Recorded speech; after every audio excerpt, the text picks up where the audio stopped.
welcome back to another episode of the Daily Flip podcast. I'm your host, Alex, and today we're going to be talking about the issue that Donald Trump may not be able to, or is going to at least have a hard time addressing, and he hasn't necessarily done anything on it yet as we move past the first week of his presidency.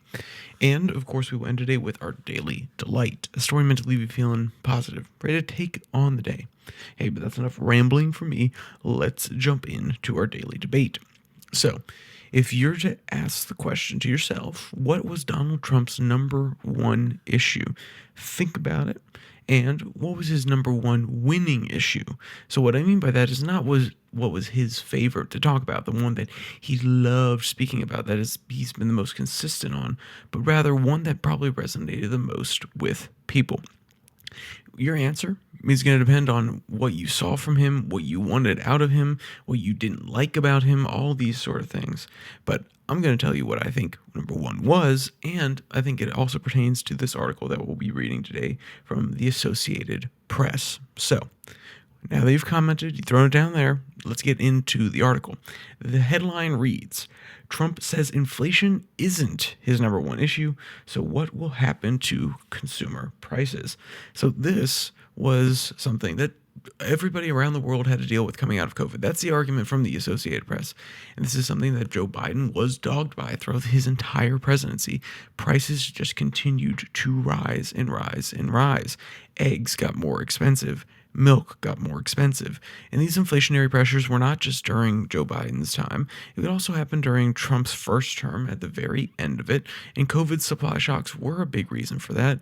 And the Associated Press goes on to say, well, hey, everybody around the world dealt with inflationary pressures because of the pandemic. And while that's true, everywhere around the world also gave lots of different stimulus checks, or at least gave some support to their populations. They started printing more money. And also, as the U.S. started printing more money and started to really flood its economy with a whole bunch of extra dollars, guess what? There is a ripple effect across the entire world. Now, is it as strong as, the U.S. starts inflating its currency by producing extra bills in order to pay off, or at least to increase the spending that it can do for these sort of programs? Does that mean that it's immediately going to cause a ripple effect across every other country and the inflation will be exactly 1-to-1? No. So I'm not trying to pretend as though the global inflation was just the U.S. printing money, but it had a large part to do with it. And this reshaping of the narrative that, it was just because of the pandemic, it was just because of supply shocks,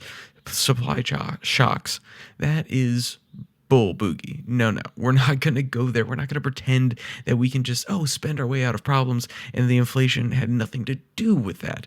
So I think we need to address that first. But the real problem here, so once we got past the point where the Associated Press is trying to blame this just on COVID, we need to actually address what is going on now. How is Donald Trump going to take it on?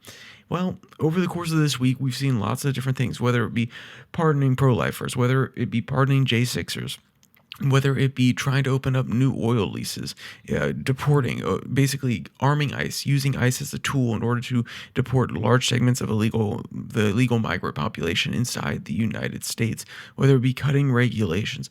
Well, we've seen lots of steps in lots of different directions, and obviously we're still going to be catching up. A lot of these different executive orders are going to fly underneath the radar because he has signed so many.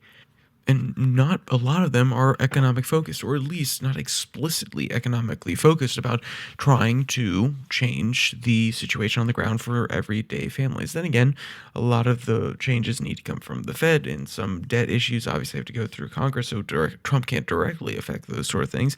He would make arguments that actually making it so that oil companies feel as though they have a secure future, so they'll start to speculate more, they'll start to build up production, and then pricing go down because they're not necessarily just relying on what they have now, but they're expanding, and they're actually, I don't want to say pretending, they're believing that they will be able to actually drill more in the future. They'll be able to have newer technologies that will actually benefit them and be lower costs.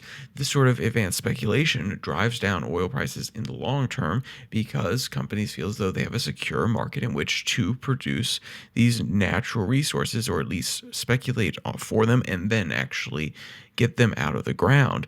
Those sort of things, in theory, and I say in theory, this is practice, we've seen it for a long time, but we can say in theory will lower gas prices, which lowers the prices of everything else. Now, are goods going to come back to where they were before inflation? No. Are they going to dip below where they are now? Maybe. It will be very slight, if anything. They'll more than likely just stop increasing. Inflation will still be 2% a year. You won't necessarily notice the egg costs going up.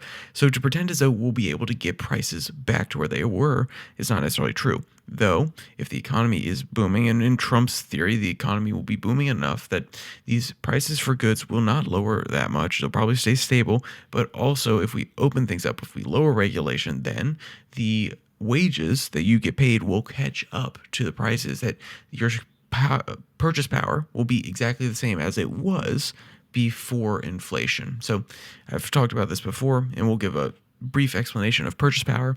If 4 years ago, $1 bought you 2 eggs, right now, probably $1.50 buys you 2 eggs. So the purchase power of $1 is not the same.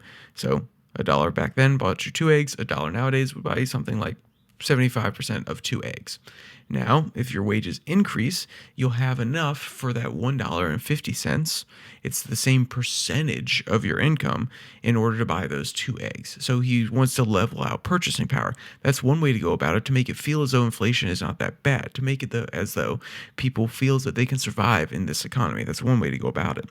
But then we have to talk about, well, there's actually something else that he wants to do that may not actually bode well for his inflationary hopes.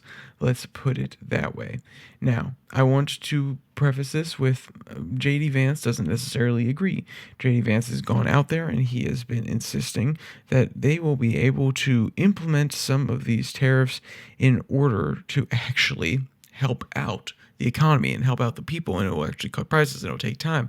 I think that is not necessarily on track with what tariffs have done in the past, but they have a theory, and we need to at least give them due credit. So let's go to the next thing here.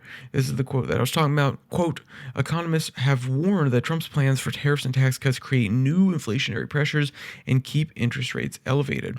Vice President J.D. Vance, in an interview on CBS's Face the Nation, airing Sunday, defended the White House work so far. Quote, prices are going to come down, but it's going to take a little bit of time, right? He said, and he added, quote, Rome wasn't built in a day, which, fair enough, Rome wasn't built in a day. And prices probably are going to come down to some degree. I do not believe, and most economists don't believe, and I don't just take the word of most economists, because most economists have some interesting theories about modern monetary theory, about spending against their own debt, that kind of thing. So I don't take all of them at their word, but there is a complete, or at least a complete theory here. And what I mean by that is it's all-encompassing and it actually makes sense, which is if you increase the taxes on goods, the prices will go up. And tariffs, in theory, are essentially taxes on goods that come from outside companies. You may be asking, okay, well, not always, because we have domestic production in order that can offset the cost. That's fair. It takes time for domestic processes to catch up in order to actually build up the industries here, or companies have to onshore, which can lower costs. Fair, but not all of them are going to do that, and that's a long shot compared to what will actually happen immediately when we increase the quote-unquote taxes on outside goods. Tariffs are not quite taxes, but that's the closest analogy. Think about it this way. Cigarettes have a tax on them, so you pay that extra tax for the cigarettes every single time you go to the store. We have an incentive in order to stop buying cigarettes. The government says, we don't want this behavior happening. We think it's bad for our people. We're going to put a tax on it to de-incentivize cigarette smoking. Now, if you want to do the same thing to de-incentivize buying products from other places in the world, or inversely, if you're taxing the company's goods, you're incentivizing them to move to the United States, so it's produced domestically in theory, then you're going to have to pay for that tax. It's going to be baked into the cost, which is not actually lowering prices. So is Donald Trump going to be able to deliver on his, what I would say was his winning issue? That doesn't mean that it's the most important issue to him. It doesn't mean it's the most important issue to the base necessarily, but it is something that most definitely got him across the finish line. It is what made him appealing to the largest swath of people. He is not Joe Biden on inflation. He is not Joe Biden on the economy. People remember the good years of Trump and not the good years of Joe Biden. They remember pinching pennies during Joe Biden to get through, and they remember thriving during Trump. So I would say it was his number one broad-based issue, and he seems to speak lip service to it, especially coming off the campaign trail. But he's not taking the steps that are necessary, in my opinion, in order to actually deal with this. I think that there is some theory behind the oil speculation because oil ripples across the entire economy, especially in the United States where we use oil in order to transport all of our goods in these giant semis and 18-wheelers. And we use oil to run different operations where we produce things. So I think there's something to that, but there could be more that he is doing. And his tariffs, as I've said from the very second that he proposed it, will not actually help the case. But hey, that's enough on that. We've covered what he's done, what he may do. We'll obviously come back to it in the future. But what's your opinions? Throw them down in the comment section, just like that daily debate. Was this the number one issue that you voted for him for? Was this one issue that you were at least, if you didn't like him, maybe you thought it was okay? Or maybe you just don't like Trump altogether. You think he is absolutely evil. Tell me why you think that. Throw it in the comment section. Maybe you don't like the tariff plans just as much as I do, that kind of thing. So with all that negative, let's move on to our daily delight. This story comes from Animals Around the Globe. Headline reads, adorable baby elephant playing in a bathtub. And this elephant, it's the baby elephant, first time ever taking a bath. And honestly, it is absolutely adorable. The relationship that elephants have with water, it was much more complex than I thought when I read through the article. And seeing him goof around, you could tell that he was absolutely enjoying it. So, but with all that, if you want to check out the first article about the inflation, or you want to check out this Daily Delight article, you can find both of them linked in the description below that like and subscribe button.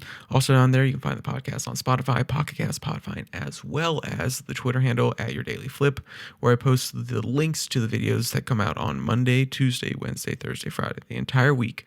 And Tuesday and Thursday, those shows are 6 and 6. There's 6 stories from around the world in 6 minutes or less. It's international news, trying to make it quick and consumable for you. So, with all that, there's only one more thing to say.